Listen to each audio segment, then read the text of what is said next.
So it looks like we're going to get started here. It's such an exciting day for us here. I know people are still trickling in, so that's not a problem at all. You know, this expo session, we're going to be talking a lot about leadership. So we want everybody, you know, as you come in, just join us. We've got some amazing experts for you today. And this is really going to be, you know, a conversation, because we're interested in letting you know what we know, but we also want to know what you want to know about stuff. So we're going to talk about goals. We're going to talk about what it means to be a leader at every stage, whether you're in high school, you're in college, or whether you're just starting your career in the newsroom. And really, all of us, we're still developing as leaders as well. And that's part of it. We're learning as we go along the way. Leadership is a long-term goal. It's not one that you know, I've got all my leadership skills. That's not true. We're evolving every day ourselves. You know, as the culture changes, as we learn more about life, we change as well. So leadership should be an ongoing, you know, goal. And this session here is actually going to help us with our leadership roles as well.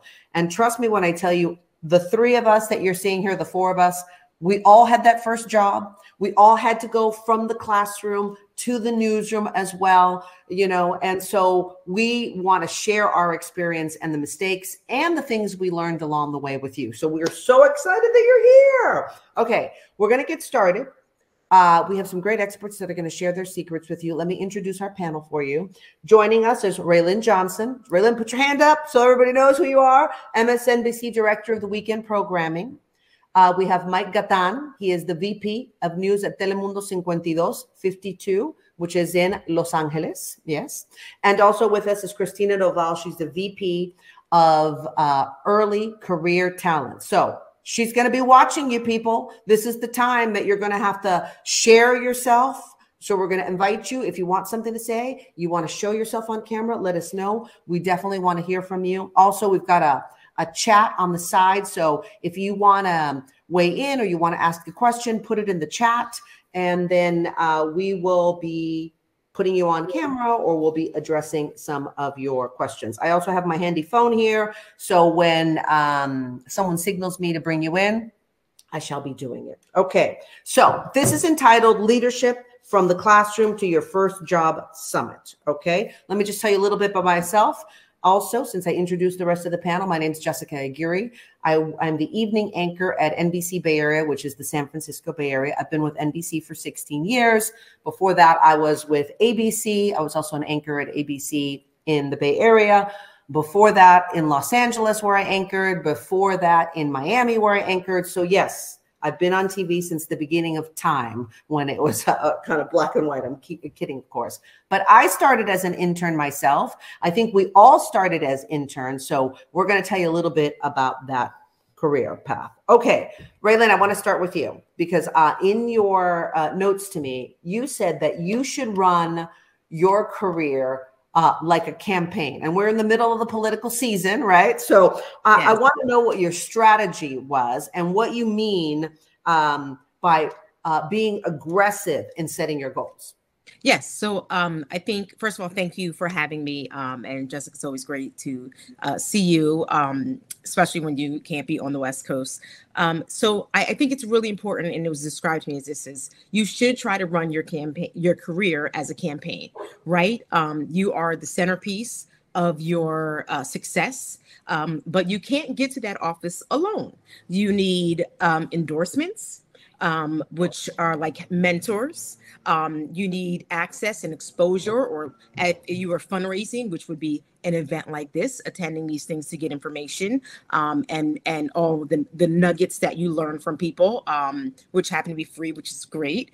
And then you need constituents. You need people in your classroom, in places you want to work, your internship supervisors, your teachers, your professors. You need them to be voting for you. And they need to, in some way, be your vice president, and make sure that in other places in the world, in offices, in conference rooms, in, people who are meeting with the Christinas of the world, that they're saying your name. Yeah, and bringing in Christina here. Yes, you're responsible for that. That's what I mean. Yeah, you know, we have someone in the chat here. Finn is asking, you know, I'm still in high school. A lot of these internships that we have that we've been discussing, Christina, and this is your area of expertise, are really for college students. Mm-hmm. So to Finn's question, how do you navigate in high school if you've already decided that this is your career? How do you navigate when you really can't get an internship? Maybe what's the path there? Yeah, I think, look, it's awesome that already in high school you have an idea of what you want to do. Jessica, you're right. At NBC Universal, at least, our internships are for second-year college students and above, right? You have to be enrolled in a degree-granting program. You have to have already finished your freshman year of school to be eligible for the NBC Universal internship program. But I think if you've already got your sights set on a career in media, the world is your oyster. There's so much to read. There's so much to learn. You should be a voracious reader of the industry trades. You should be watching the news constantly. You should be reading the news constantly. Newspaper, school newspaper, all this, trying to find other ways, right? Right. Yeah. I mean, you should feed that hunger and feed that curiosity. You could also do things like this, these free courses, these free workshops. LinkedIn has a series of free learning modules. You can go on YouTube and teach yourself how to edit. You know, there's lots of things you can do to prepare yourself for a career in media, even if you're just in high school, but be patient, right? A career is a marathon, not a sprint. You've got this, and just be patient and keep staying curious and hungry. Yeah, Mike, I want to bring you in because I know we were going to talk about this later, but it seems like an opportune moment to bring that in. You started your career at a magnet school. You know, that might be an opportunity to go and look for maybe a school or a technical school or something like that might get you these skills, because you started right from high school, didn't you?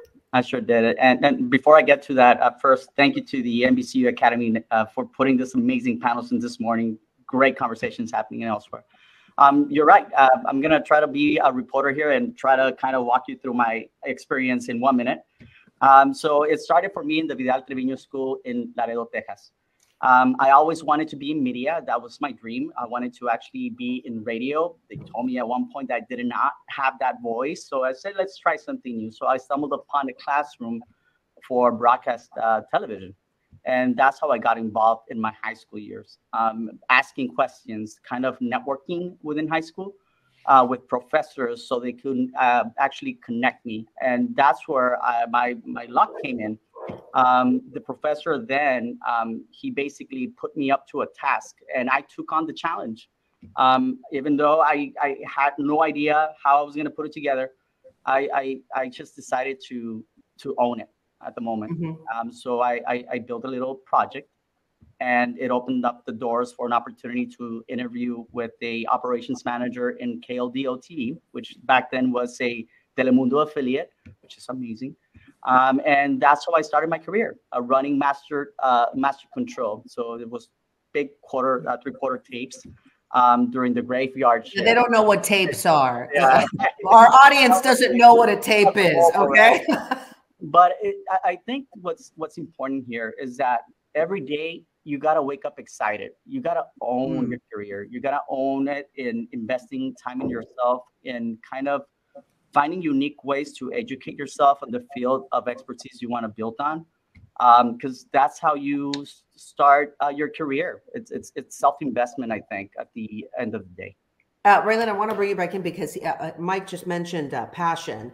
And that's one of the things that you keep talking about. What qualities, is that one of the qualities of leadership that you look for when you see an intern or someone coming up? I know you say collaboration, but over and over you say passion. And Mike just said passion, and Christina is like nodding her head, passion, right? Yeah, yeah.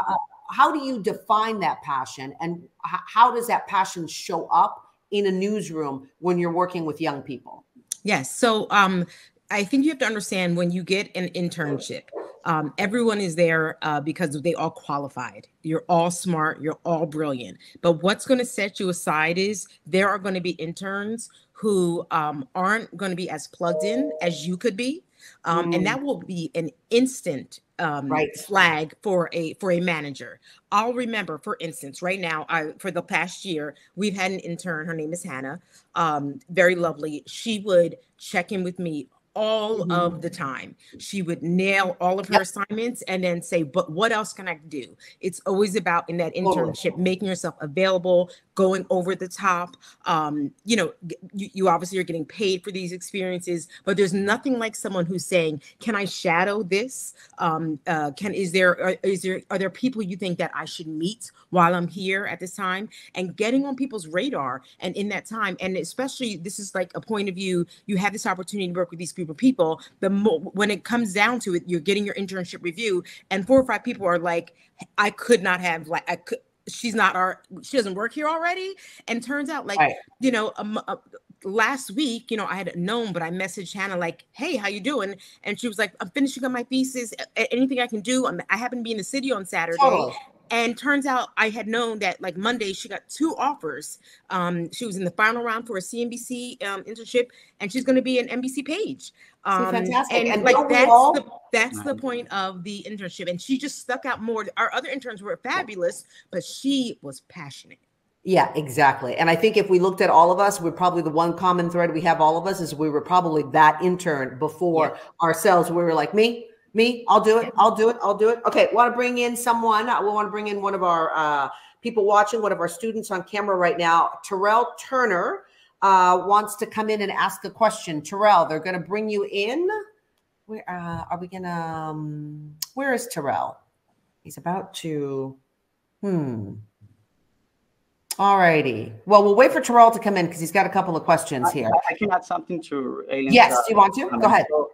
With balloons. You're so excited. You're doing it with balloons, Mike. Please. Awesome.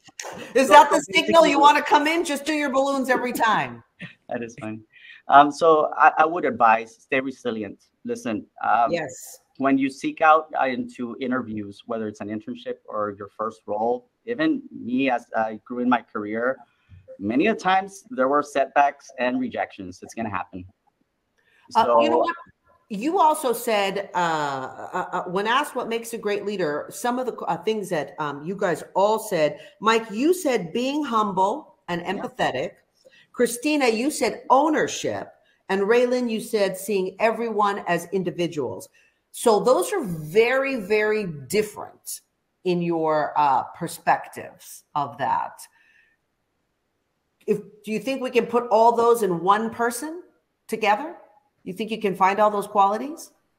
I think everyone is different. There's no one size fits all. Everyone is an individual, and there's no such thing, in my opinion, as one size fits all management. And everyone deserves personalized attention, career development, goal setting. It's just not about a group of employees or internships. People all have to be managed on a one-on-one basis, and people appreciate that. I appreciate that from my managers. Yeah. Christina, you said ownership. I think ownership, that's one of those old style. Like, if you've been here a long time, ownership. And I think ownership is from the top down, if you don't agree with me. I made a policy that I try to always say, that was my mistake. Right. I steered us in the wrong direction. I think it's very valuable. People think that taking ownership is a sign of you made a mistake is bad. But how that much value do you add to a person that says, that can step up and taking ownership is actually a sign of power? Yeah, no, that's fair. And when I talked about ownership, you know, I thought about how might you be able to demonstrate leadership as a student, right? As an intern, as somebody who's not managing anybody else, right? You're still earlier in your career. When I think about the word ownership, I mean like owning your tasks and responsibilities and meeting deadlines and owning your schedule, you know, owning the clocking of your hours, owning your equipment, you know, showing a level of conscientiousness and responsibility, and that you've got this, you're reliable. That for me is like all I can really ask for in terms of an early career hire. You know, clearly the passion, the curiosity, the skills are important, but you've got to do this like baseline ownership of your stuff to show that you can like be in it to win it, right? Like that's your ticket to play, is being responsible for your stuff and what you've been asked to do and be responsible for. Okay, so I think what I mean when I say ownership. Thank you so much for that. I think Terrell is trying to get his camera on. Terrell, are you there? If not, we've got Terrell, we're going to get to you. So if you can turn your camera on, we'd love to have you join us. If not, is Yulia Romanev, are you ready to go on camera? And then we have Charisse in the chat box saying she wants to ask the question on camera. I've got Kiona also from the West Coast. She's asking about struggles with ADHD. She worries about her ability to keep up with the fast pace of a newsroom. Wow. And then she says here, any advice for someone who might need some extra support as a leader? But isn't that what the role that we're all doing is trying to, I mean, Raylene, you're kind of talking about that, about not one size fits all. There's room for everyone in the newsroom, no matter what your qualities are. Is that's kind of yes, that's right. And in these, as you know, we were talking before that we started, these early career experiences, there's something to take away from all of it. And so much of it will be about what you don't want to do, what you may have dreamed about, and you thought would be a good fit for you and wasn't a good fit for you. But however, the newsrooms are so diverse. And I want to say really, particularly after COVID and what we all went through, there are so many resources. We have so many employee resource groups. We call them ERGs here at MSNBC, and they are dedicated. We have one called My Abilities for people who learn in other ways, who may have other diagnoses. They are, there are people in every role across this network, very high level roles, who will tell you that they do have ADHD and they're comfortable sharing that with you. But there is pressure everywhere you go. It's about you stepping back. And I think Jose had this question in the chat as well, about managing stress. Yes. As a leader, the best thing you can do is, and you said about owning your schedule, the best thing you can do is know what needs to be an immediate answer, who needs to get an immediate answer if it's going to affect air, and getting that information to those people. If you know that my rundown is changing, there's a big breaking news story, there's someone who thinks they have a meeting with you, and you know that can't happen. I need to get this information to this person, that person, the next person, and that will help you get yourself together. It's also very okay to say, hey, team, we're going to regroup in 15 minutes. And now you're giving yourself 15 minutes. The team feels like they're so active. They feel less anxious. These are all ways to sort of cope with your stress. And that's also a time for you to collaborate. No one wants you to be out there alone. But this is a development of leadership skills. Yes. You don't, you can't, I think if I look back at my career, who I was as a young reporter to who I am now as a seasoned anchor, has a lot of mood swings in between there and a lot of mistakes along the way that I made. So I think one of the things that people, especially young people, and I see this with my own daughters, is they make a mistake and then they get paralyzed because my career is over. There's the catastrophe. Oh, no one, I made this, I said this or whatever. But this is it's a journey. And it's about mentorship also, like what you're doing right now, hearing this. And I know, Mike, you talk about, mentorship and about setting goals, that you've had mentors, and you emphasize timing in your career. We all in a rush. I want to graduate college and I want to be the head of MSNBC, or I want to be, the vice president of news. But that's not the order that you need. And sometimes I feel that sometimes getting a break very early becomes a problem in your career because you haven't done the development, right, Mike? It does. I believe that, you need to define what leveling up means to you, to your career, whether it's getting a promotion, more money, maybe for some. It could be also moving to a new industry or developing new skills. I think if you kind of set your goals, for example, I always have looked at my career 5 years out. I knew what I wanted to grow, whether it was a skill or maybe grow into a new role, so I can prepare myself into that. And that included asking mentors, how do I get there? But also understanding that sometimes the feedback was going to come back rough and wrong. Yeah. Taking criticism is not easy. Trust me. I know. It is not. But I think setting specific achievable goals, I think it guides our actions and our decisions. And you just need to be on point with them. It's not just about saying, oh, my goal is to become the best news reporter for Los Angeles. No, it's what's your pathway for that? What are your steps? And sometimes you need to pedal backwards so you can actually see how that actually looks like when you build it. I think that's very important. And again, it goes back to staying resilient because again, it takes time. It takes time. Christina, you deal with so many young people with the 1,000 internships that you're dealing with and all the different personalities. How do you, when they start talking about that mentorship and goals, how do you help them set short-term goals, long-term goals? How do you make the distinction, as a young person, what my short-term goals, this is my 2-year plan, my 5-year plan. I mean, a lot of times they're just like, this is the big plan. Right. But it should be steps. Right. Yeah, I hear that. And I think when our interns or our NBC pages start with us, they're so eager. We always say this, they're so eager to flip to the end of the book and see what's going to happen. Right. And in doing that and kind of jumping ahead and trying to already be anxious about what's going to happen to me when my internship ends or what's going to happen to me when I graduate from the page program and I'm looking for a job. We really encourage them to stay in the moment and be as mindful and as present in their experience as possible.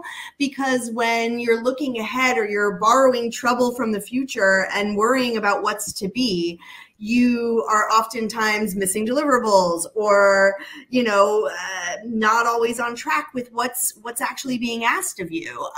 So I love what you said, Mike, about kind of like backtracking from these larger goals. I also like to call them almost like sub goals, right? Yeah. So when I have pages coming to me and they're saying, I just finished my year in the program. I got so much great exposure to lots of different things. I need to find a job now. And, the macro goal is find a job, but the micro goals are, every week I'm going to network with a new person at the company. Every week I'm going to apply to one job. Every week I'm going to, or, for this next week, I'm going to have an informational with a former mentor. Right. Next week, I'm going to, make sure I'm subscribed to all the trade magazines I need to subscribe to. You know what I mean? So if you break down these sub goals or you can break down the macro goal into sub goals, it becomes easier and less overwhelming. So if you can't always stay in the moment and stay present, I think kind of breaking things down into smaller goals makes these larger goals feel less daunting. That's true. Okay, we got someone? Yeah. Oh, no. All right, so we're going to address Terrell, that what we were trying to get before. We're going to address your question in a second, so hold on. But I want to bring Amara Romero on camera. Hi, Amara. Hello. Unmute yourself. Here you are. Look at these experts that you have. What's your question? Thank you. So Christina, you were just talking about networking, and one of my questions was actually about sort of that process. I'm a first-year college student, and I have kind of, struggled with conceptualizing how to build that strong professional network outside of an internship and outside of these professional opportunities. So I was wondering what advice you have for that. Yeah, I appreciate that, Amara. Networking can be really scary. It's kind of like a dirty word because it can mean a lot of different things and it can be very overwhelming to early career professionals. I would say there's a couple ways you can approach networking as like a first year college student. I think really identifying your kind of community of peers is really important. When I think people think about networking, they think about, okay, who's the executive who's in my dream job that I want 20 years from now? I want to network with that person. That's not always the best and most effective way to network and learn more about jobs and companies that you're interested in. I would think about, okay, who's an alumni from my school who just recently started a job at a company that I'm interested in? Could I message them on LinkedIn? Who is a member of a professional organization that I'm in, whether it's the Association for Black Journalists or the NABJ, NAHJ, AAJ, whatever it is. There are lots of professional organizations that you might be a part of, whether it's school or outside of school, that are prime places to network. So you want to think about, how can I network across, not necessarily up, Right. And the last thing I would say is, as much as it's possible, try to make your networking connections be organic and not forced. I get tons and tons of LinkedIn messages that are like, "Hi, Christina, I'd love to talk to you about my interest in NBC Universal. Can I buy you a coffee?" And that doesn't do anything for me, right? I have plenty of coffee, right? Like, what is it? What's your hook, right? You want to think about what is your unique point of view? What is your unique offer that you can offer that person? That's not coffee, that's not lunch, that's not whatever. What we're really after is Gen Z and the early career talent's point of view. You are all so interesting. You have so many unique perspectives about this industry, about our content, about our coverage. Offer that. And that's a really good hook to make a connection and actually make an organic conversation happen and potentially forge a new relationship. Yeah. Thanks, Amara. Isn't that great? I want to add to that one thing is networking also is networking in your own newsroom with the people that might be a couple of years ahead of you, or a couple, that are coming up with you, because those relationships often last very long. A good example of that is when I was the anchor at KGO, 20 years ago, or more than that, 20 something years ago. I was the anchor, and my 11 o'clock new producer was a woman named Stephanie Adruni, who is now my news director. Okay, so she, these relationships last decades, and people move in different ways. So before we're going to bring somebody else on, but I want to address some of these questions that are in the chat right now. Terrell asked, and I want to give this to you, Raylin, what is the most important risk you took in your career? Because he wants to know about risk aversion, how he takes risk. That's a really good question. Wow. That's a good question. The most important risk is, when you're in your early career, you think there's a job that you can't get. And you have to, the risk is betting on yourself. And that is a very hard thing to do when you're young. It's still a hard thing to do when you get, older, and the higher you go and the jobs become more competitive, or there are less of them for what you're qualified to do. But the biggest, risk I always take is when I want to gamble on myself. And I found that, going outside the boundary wound up being some really career defining moments. For me, I knew in 2008, in 2004, I knew the job that I wanted. It was an in-bed reporter. I felt like I didn't come from the same background as the people who had currently had those roles, and they were traveling, and I wasn't socioeconomically set up to do that. Yeah. But I networked for 4 years and got closer and had different jobs with the people who made the decisions, who picked embeds. And in 2008, I got selected to be one. And I just could not believe that. I bet on myself. And I bet big on myself. And I bet put it bold, make it big, write it all over your house. Bet on myself. That sounds good. Because if you don't do it, who else is going to? And you'd be surprised when you do that, how much more it'll make you stronger and push yourself, and how much people will appreciate you for doing that and saying, great job. And it was a defining moment for me. I was in a documentary for CNN with Jake Tapper on political scandals, and it was about the campaign that I covered. And that's fantastic. I bet on myself, and other people did too.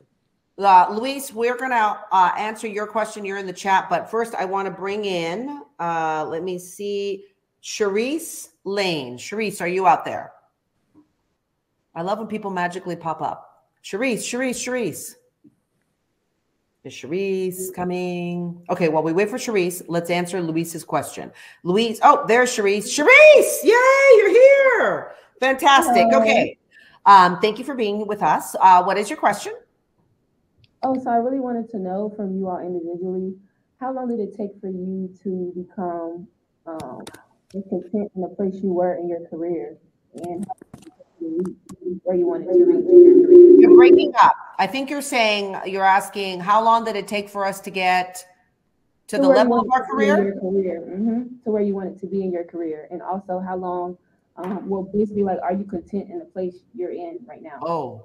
That's a good one. Are you content in the place you're in? I'm going to answer first, and then I'm going to throw it out to the panel to answer. I think news people are never content where they are, because we are fueled by constant change and evolution. And the part that's really exciting about news, it is different every day. So every day when you think you've mastered something, you got something else ahead of the road, right? And there's so much room for development, you know. And you know, today I'm covering politics. Tomorrow I'm doing some entertainment things. There is this learning process that never ends, and that's what I love about news. And I'm never happy exactly where I am. I always want more. You know, I'm at the I've been in news now for 35 years, and you'd think that I'd be bored or like, I want to take a break. And I'm like, no, I'm still like, what can you give me? What assignment do I have? I anchor the news, but I'm always like, oh no, I'm working on an investigative piece too. Oh no, I'm the one that wants to go to the Olympics. That passion that we talked about earlier, that really is, if you're the person that can take that, all of us here on the screen that can continue that passion, and you still have that passion 30, 40 years in, you know, Christina said it, you know, you're in the right business, and you know you made the right choice. So who else wants to take Sharice? Who wants to address Sharice's question? Mike, you want to do that? Yeah. I'll go in. Listen, I love what I do and do what I love. I wake up excited every day, regardless how hard of a day I'm going to have or how bad of a day I had as an experience. I walk out happy. I think you gotta understand that once you work in the field that it's your passion, I mean, it doesn't feel like a job. You probably heard this before, I'm sure, but it's a testament. It is true. It's just every day you come in and just connecting with your colleagues and just bouncing ideas, and somebody comes up with a creative one, and it's just, you know, gets me excited. So I love it. I've been doing it for close to 30 years now. It took me a while to get where I'm here. A lot of years, a lot of sacrifice happens. So I think I saw a question there. Somebody was asking, for example, how do you just, you know, kind of keep a balance in a stressful kind of workplace in the newsroom, for example. And I think it's part of that process, Sharice. You need to find opportunities to also decompress and just, you know, celebrate life as well. Because sometimes it's hard to keep a balance. We get so much into our roles, into our jobs, into what we do, because at the end of the day, it's community service that we do with our information that we put in the news. But sometimes we forget that we need to take care of ourselves too. So I think if you do the full circle, if you try at least, and give yourself some time and space to kind of love what you do, you're gonna have fun every day. I guarantee it. I want to do it. You look happy. Thank you so much for being with us. Okay, want to go through some more of these questions here in the chat. There was one about starting a little bit later in life. Not what if you didn't. I'm trying to find it here again. Let me see if I can pull that up. Raycon asked, I'm an executive assistant in the early stages of my career at NBC. I made a career transition. What advice would you give to someone like me who wants to adapt to a new environment as quickly as possible without having familiarity of an intern or an internal hire? Christina, I'm going to punt that to you. Yeah, sure. I think for anybody who's transitioning into a new industry and it feels unfamiliar, just know that it will get better. You know, it's starting a new job is sometimes challenging, especially when it feels unfamiliar to you. I would emphasize trying to find the people, the supporters, the peers, the other assistants, the other coordinators who can be of service to you, who can help show you the ropes. But I would also encourage you to just observe, right? Use your eyes and ears, observe how people operate, observe the culture around you, right? And also start to think about how you might fit into that culture or even add to that culture. It's probably not as scary or foreign to you as you think. So know that you were hired for a reason, and know that someone saw that you could add value to the culture and to the team, and try to own that and live that as you come to work every day. Thanks for that question, Rika. Yeah, and you know, and then we have one here from Gabriella that's a little similar. that asks, can people start later in life as non-traditional college graduates? And I'm going to punt this to you, Mike, but I think that there is a value in the maturity that comes, even if you come from a different line of work, because you're bringing in life experience. And a lot of times when you get somebody that's a little bit older in the newsroom, they already have learned what traditional work ethic is in a newsroom. So I think that helps. And I think you bring a lot of value. So Mike, what do you think about that? Thank you. I do think there's opportunities. You need to identify what your strengths are, or what are your set skills as well. And that's how you pitch your role into the opportunity there. I've seen it. For example, I've seen folks who had a attorney career flip into a journalist, and they use that expertise, for example, to kind of walk people through the court system and stories. I've had a great story from Phoenix. I gotta share. I just have to share this one. So I had a security guard who was so curious, always watching how we did news gathering. So he started asking the right questions. How does the camera work? How come you're always running around and so forth? Before he knew it, he started kind of training with our photographer team. So he became a photographer, and now he is doing an amazing job as a photojournalist for a big station, and knocking on doors, even right now, to ours, to grow his career. So there's always opportunity. You just need to, again, knock the door and talk to people. Raylan, can you address this one? Ethan's asking, what advice would you give to someone coming out of college and having to start in a smaller market? My advice is learn how to do everything. That would be my advice. I started off as back then we actually had to type the supers, which are the titles in, and that was my job. And then I did the desk, which I think is an invaluable thing to be able to be on the desk. I was a producer. I did a million different jobs before I got to be a reporter. Raylan, what do you think about starting off in that smaller market, and what skills that you need to bring and develop? I think it's actually a wonderful idea because there's something about being in a, putting yourself in a position where you can be a big fish in a small bowl. And you should, right. And there's something really great about learning every single thing you can do, because the reality of our newsrooms is that we're finding more economical ways to do things. So when someone comes to the table, someone interviews with Christina, and you can edit, shoot, write, chyrons, and a lot of that is, some of that we're even doing with AI. You can run prompter. All of these things tell me that you are someone who's quick on their feet, can deal with breaking news, can handle a lot of things coming at them. There is no such thing as really a small market when it comes to growing yourself and your career. That is absolutely one of the best places, and some of the best leaders are people who have started in local newsrooms. Yes, I see Mike's head moving. So Mike, I throw in something there. So, oh my gosh, it's just there's so much opportunity. It's just, it's difficult to start one point and just end in another.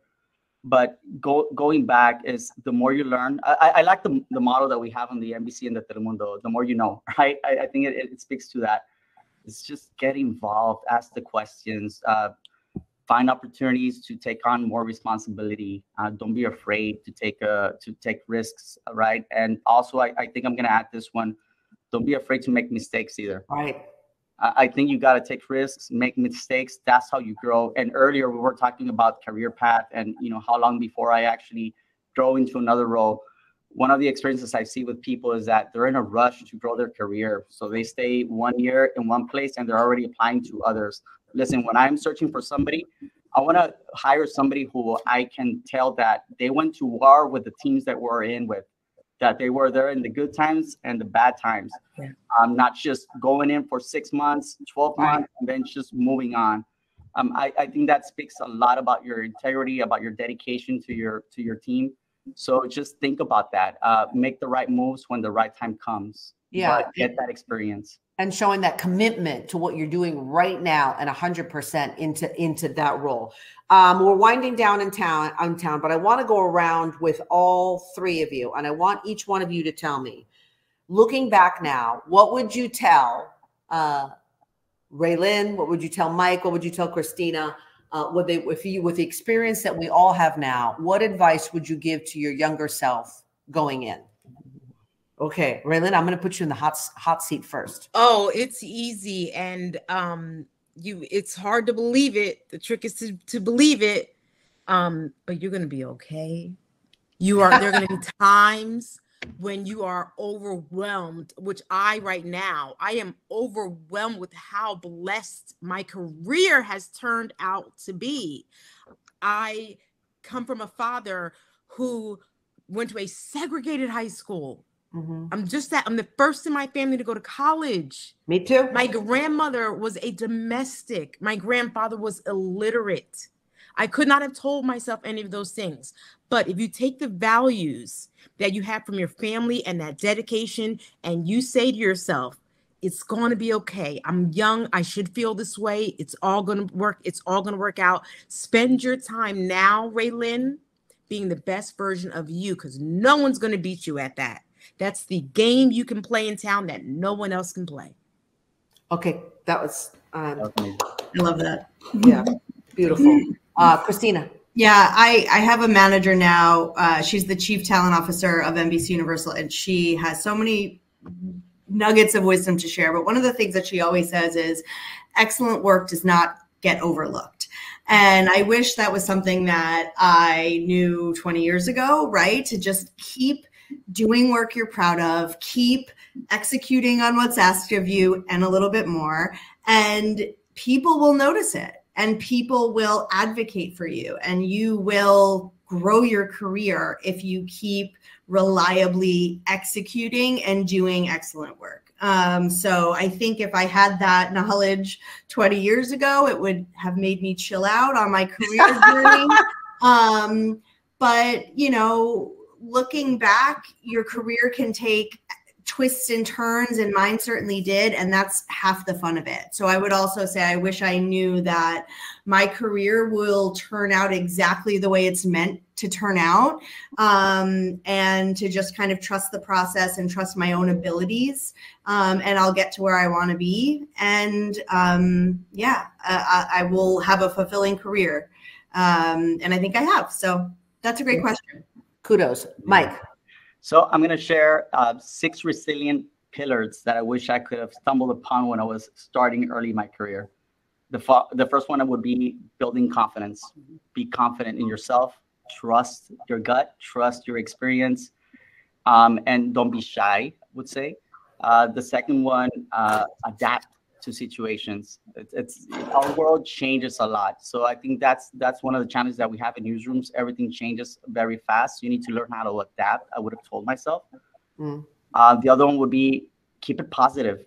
Keep it positive, optimistic, even when it's hard. I think that's the other one I would have told myself, and it would have saved me a lot of canas that I have, a lot of gray hair. The other one is gain points of view from others, the experts. You learn from them and learn from their mistakes. I think that's helped me out a lot. And also, I wish I would have achieved back then more kind of in a mastery of a specific area, so I could have kind of polished it a bit better. But then I took on leadership, and ever since I fell in love with it. So I think that's where my mastery is. And last, take time to reflect on my day, on my month, on my year. See what are my wins, celebrate those wins, and accept that even if it was a hard year, that I took it on straight on, and I learned from those mistakes, and I know what I need to work on for the next year. Set those goals. That's what I've been my career kind of reflecting back and advice for myself. Thank you for sharing those. Those are really powerful. I am going to say, first off, my parents were immigrants. I'm the first one in my family to go to college. I was the only young woman in my very Hispanic neighborhood to leave for college, and it was a scandal. And I had these great ideas of what I wanted to be. And I have to say I've had a wonderful career, and, to be 60 and still on TV and still feel viable and resilient and empowered and passion is a gift. But if I had to give advice to my younger self, is not to limit myself. I had a very set idea of what my career was going to be. And my ultimate goals were to be a Monday through Friday evening anchor in a major market, right? I had a very clear path. That's what I wanted to do because I wanted to have a family. But I never, when opportunities came around to be a network correspondent or to do other things, I was so boxed into my idea of what I wanted to be that I never opened those doors to look at them. And now when I talk to younger women, I say, you can still be a mom, you can still be a wife, and go be a reporter in Gaza. Go for that network job. Very much a conversation that I had with Vicki Wynn, who's on our air, when she was at my station and she was considering taking her family and her kids and her husband to New York. And I said to her, seize the opportunity. Don't limit yourself. I used to have a picture frame in my mind that this was going to be what my picture frame. I say now it's an Etch-a-Sketch. Shake it up, do it. Don't let your own fear or be so linear that you can't think outside the box. I often think, gosh, I really would have loved being a correspondent. I've had a great career and I'm grateful for it. And I'm still doing it and I'm going to continue doing it. You know, Tales of the Crypt is going to be the way you describe me because they're going to have to drag me off TV. But what I'm saying is that's my advice. Don't limit yourself. The sky is the limit, you know, don't be afraid. And I have to say, my fear limited me. It doesn't anymore, but I did. So anyway, this has been so fun. So great chatting with you guys and getting to know each other. I mean, we all work for the same company. We don't have the ability sometimes to, you know, share with each other. So this has been great. Awesome. I hope that everyone out there, everyone that participated, enjoyed it. Thank you for being in the chat, everyone, and asking your questions. I know Christina's put in some information there about internships and possibilities. We're all here for you. And we are really grateful that you participated, our virtual audience, and that these next level summits take place and that we're here and doing this. So a good thing is to subscribe to the NBCU Academy's newsletter. There's a weekly rundown. Stay with our social platforms to stay up. We have all things are going on all the time. So thank you so much for being with us. Thank you.